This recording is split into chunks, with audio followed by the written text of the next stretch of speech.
Stassi23 here. In today's knife therapy, we have the Jack Wolf Knives K9 Jack. This is the 5th model that Jack Wolf has dropped so far. These will come in at $275 for the micarta versions, which there's only 2 this time, and $300 for the carbon fiber versions. There's 2 different carbon fiber versions as well. These will be dropping this Friday, 8/12/22 at 11 a.m. Pacific time. So this time we have a dog leg pattern, and that is because of the dog leg in the handle right there.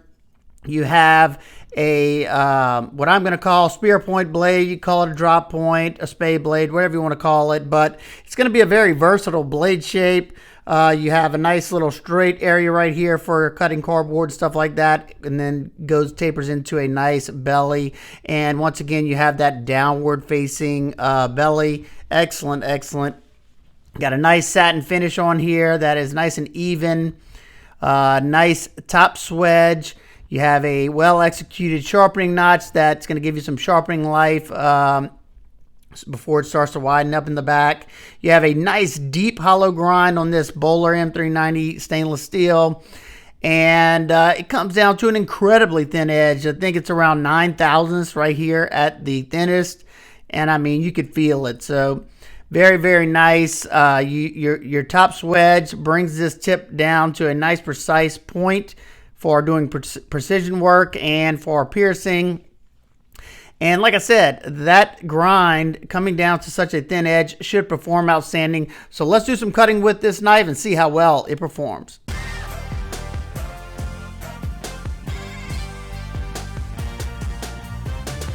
Knife came with an incredibly sharp edge, decent bite to it, and it has amazing blade geometry, very thin behind the edge, so it's going through this cardboard very, very fast. It was kind of shocking at first.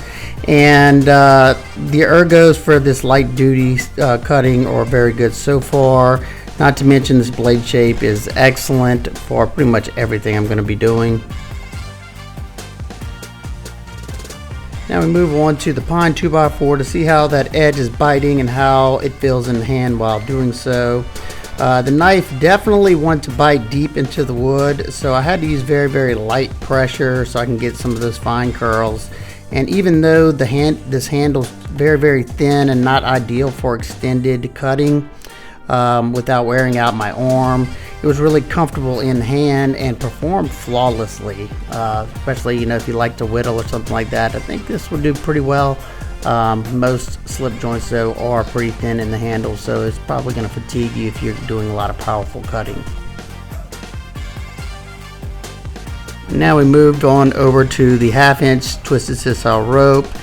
The knife was definitely slicing very well. Once again, this blade shape is excellent for flat surfaces like this. However, I did notice that, that once again, that thin handle scales on it were kind of uncomfortable to hold in that pinch grip. It was just kind of hard to hold it. Not really uncomfortable, hard to do the pinch grip. So I didn't have a lot of handle to grab onto.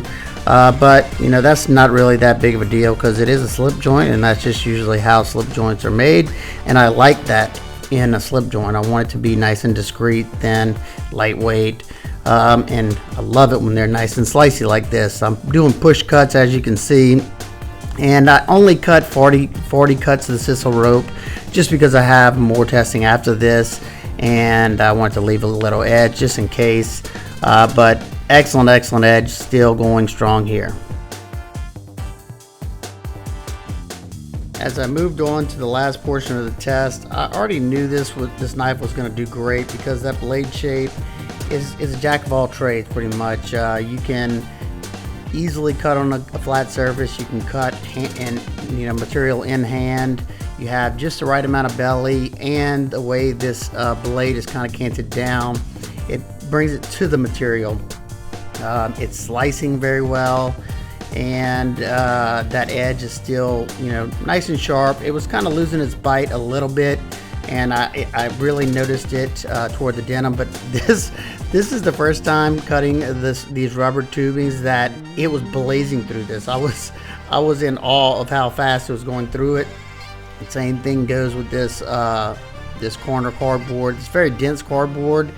Sometimes knives struggle, especially if they're thick behind the edge. It'll struggle a little bit even when it's sharp, but it did great.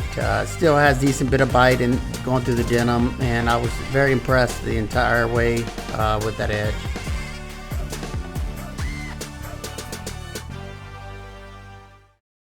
Well, I hope y'all enjoyed that cutting footage. I definitely enjoyed it because this blade shape just made it so much easier to work with. Now let's get into the action or deployment of the knife. It has a very nice and snappy walk and talk on it. I brought this over to my neighbor who is more knowledgeable into slip joints to let me know what he thought about the pull. And he said on the open around a 6, and from the half stop to the completely open, he said about a 7, 7.5 there. And I checked, that's about what Ben from Jack Wolf said as well. So I'll take their word on it. And nice and crisp walk and talk, very, very nice. You can do the pinch on this as well. I prefer doing the pinch because my dexterity in my hands is not the best. You can also use that nail nick if you'd like. This one's not the hardest to do the nail nick because you still got a lot to grab a hold to, and the pull on it is not, going to break my nail at least. Very nice, crisp action. You have that flush back spring once again in all 3 positions. There you go in the half stop, closed, open. Very, very nicely done. Let's close it up and take a look at the handle. Got a nice T10 polished titanium pivot and T8 titanium Torx hardware for the covers. Very nice and crisp hardware. Very, very well done. Like I said, you have nice canvas micarta that has nice grippiness to it. You have a nice contour to the scales. You have titanium bolsters on each end, fluted titanium bolsters. Very nice and dark blasted there. I think it looks really, really nice. And just looking at this curvature, it just, look at that. It just looks so nice because everything's perfectly mated where they're doing the final finishing whenever it's put together. So you have a nice, perfectly flush cohesion of all the materials. You can't feel any gaps, can't see any gaps in any of the 2 different materials when they're mating up right there. Something I talked about during the testing is the ergos. I was kind of worried the way that this dog leg comes up right there. I thought it was going to kind of feel uncomfortable, but I thought it was very comfortable. Only thing I did notice, just whenever, I guess, over the extended period I was doing all the testing, is that the thinner scales on a slip joint aren't the best for prolonged cutting. I didn't have any hot spots to speak of, but you're gonna get tired if you're gonna be doing a lot of cutting. And usually, slip joint is not what I'm normally gonna be carrying if I'm gonna be doing tons of cutting. However, it can be done. I did notice whenever I was doing the wood that this blade shape and how thin it is just performed outstanding. And no hot spots there either, and definitely a joy to use the entire time. As far as carry options, it comes with a nice quality leather slip. This one has not been used at all because I have one that I use for all of them, all the Jack Wolf knives that I have, but fits nice and tight.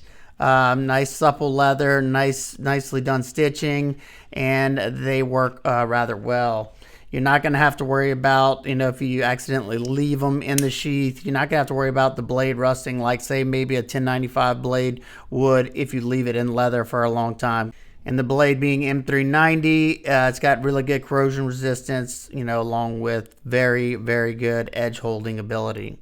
Now let's get a quick weight. First in grams, 69.5 grams and 2.45 ounces. Throw that sheath in there. 3.033 ounces. So definitely a lightweight, and I hardly noticed it was in the pocket. For some quick size comparisons, you have the Jack Wolf Sharpshooter Jack and the Midnight Jack. It's about the same length as both of these. We have the Benchmade Proper and the Victorinox Cadet, about the same as the Proper. All right, for nitpicks and complaints, I'm really having to reach here because I love this knife. The edge bevel on these comes at 24 degrees per side. I would love to see them drop that down to at least like 20. 17 would be great. But that's not the biggest problem because I can easily do that myself, and it's still going to remain nice and thin behind the edge because it is a hollow grind. Other than that, I guess I would. I'm kind of sad to see them take one of the micarta options off the table on this one. Doesn't affect me any, but you know, micarta is my favorite, especially with the slip joint. I think it just looks really nice and classy. But I get it. I know people love the carbon fiber, and you know, they think the same as how I feel about the micarta, they feel about the carbon fiber with a traditional. So I don't know. Overall, I love the knife. These will probably, if I had to guess, will sell quickly. So if you want one, don't hesitate. They're definitely super high quality. You get a premium super steel on the knife that is stainless. You get great walk and talk. Every single one of these knives are nice and smooth on the open and close. You got nice finishing throughout, and I promise you won't be disappointed. So yeah, if you have any questions, comments, concerns, please leave them down below. I hope everybody's having an absolute amazing day. I will see y'all on the next one. Peace.